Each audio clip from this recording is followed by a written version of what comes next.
Hej, vi vil gerne demonstrere vores produkt. Vi har lavet en AC-klimaanlæg med hjælp af to ESP8266'er, som kommunikerer, og så har vi valgt at bruge en DS18 temperatursensor, og så har vi valgt at bruge et LCD-display til kontrolenheden, som viser temperaturen via HTTP requests fra den ene ESP-enhed. Ja, her der kan vi se vores klimaanlæg. Hernede der kan man se vores DS18 temperatursensor, som måler temperaturen. Den her, den skal simulere vores køleenhed, som er en diode. Her har vi vores vores ESP8266 enhed, som håndterer selve AC-anlægget. Ja, vil du... Her har vi endnu en SP2 8266.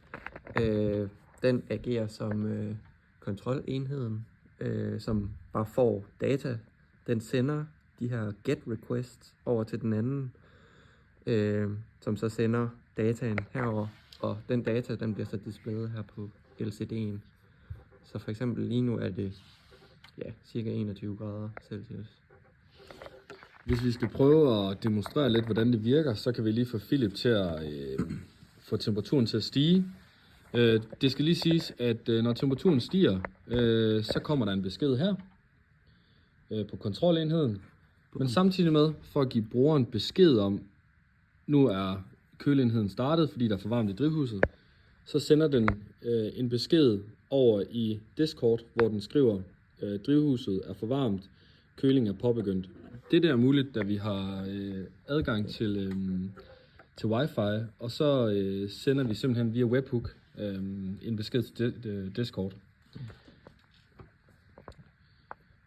Jamen, og så for at give brugeren en besked om, at nu er temperaturen normal igen, så slukker dioden, og vi får besked herover, at nu er temperaturen normal. Men samtidig med, så får vi også en besked på Discord. Men vi kan ikke lige få temperaturen ned igen. Der går lige lidt tid. Men det virker altså. Den skal under 21. Nu kom den. Nu slukkede den, og derved fik vi beskeden. Drivhuset er ved normal temperatur igen. For at den ikke bliver ved med at sende det, så har vi sat en timer ind, eller noget, der agerer som en timer, for at den kun sender det hver 10. minut, så vi ikke bliver ved med at få besked på Discord. Ja. Så har vi også inkorporeret en 2 graders hysterese. Det vil sige, at dens grænse ligger omkring 2 grader, så den ikke bliver ved med at tænde og slukke for køleenheden. Det vil sige, at hvis nu temperaturen er 28,9, jamen så starter den ikke. Men lige så snart, at den er 30 grader, så starter den køleenheden, til den er nede under 28 igen og slukker. Lige nu der har vi så bare sat det til 23 og 21 for at simulere. Ja. Det er lidt nemmere. Ja. Vi har også inkorporeret noget error handling i forhold til, at hvis vores køleenhed, den mister AC-køleenhed, mister strømmen. Så det vil vi lige prøve at demonstrere nu. Så over på vores kontrolenhed, der vil komme en fejlmeddelelse på LCD-displayet, HTTP error, og samtidig med, så over på Discord vil forbrugeren eller brugeren få vist en besked, der hedder HTTP error. Kontrolenheden kan ikke få forbindelse til AC-anlæg. Når man så sætter strøm til igen, så skulle den gerne komme med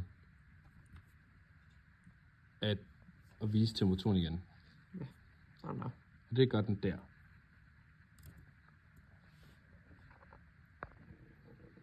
Så vi har programmeret det hele i Arduino IDE i C++.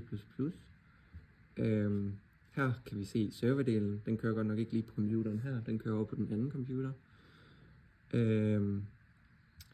Men serverdelen, ja, den er connected til Wi-Fi, samme Wi-Fi som den anden. Og så har den server her on ved temperature, som sender temp sensor funktionen, som er her, som basic bare tager temperaturen hernede, som den får fra sensoren, og sender videre Så har vi her vores både at den tænder for LED'en, altså kølingen, og slukker for LED'en igen. Lige her ved de satte temperaturer, så bruger vi det her current millis og previous millis med interval, som er helt heroppe defineret, til ligesom at få den til kun at gøre det hver 10. minut. Det bruger vi ikke hernede, fordi vi sender kun den her besked én gang, fordi vi har et heat check heroppe, så kun hvis den er true, kan den sende den her, så den vil kun sende det én gang. Ja. Så har vi klientdelen heroppe. Der kan vi se HTTP response hernede. Den kører stadig. Jeg skulle gerne få en ny lige om 2. Der kom en ny. Og det kører lidt nemmere, eller lidt nemmere kode. Igen, det er på samme netværk. Så tager den fra IP'en, som den anden har, og på temperature, HTTP-linket, sender en GET request og får det ligesom tilbage i en string.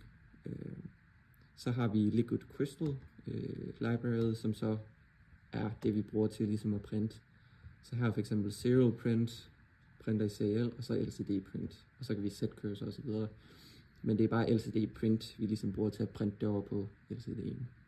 Så har vi her på også lige et error check i forhold til det der med, om den kan få nogen respons fra serveren, og hvis den ikke kan det, så sender den den der HTTP error med, at den ikke kan få forbindelse. Ellers så viser den egentlig bare temperaturen.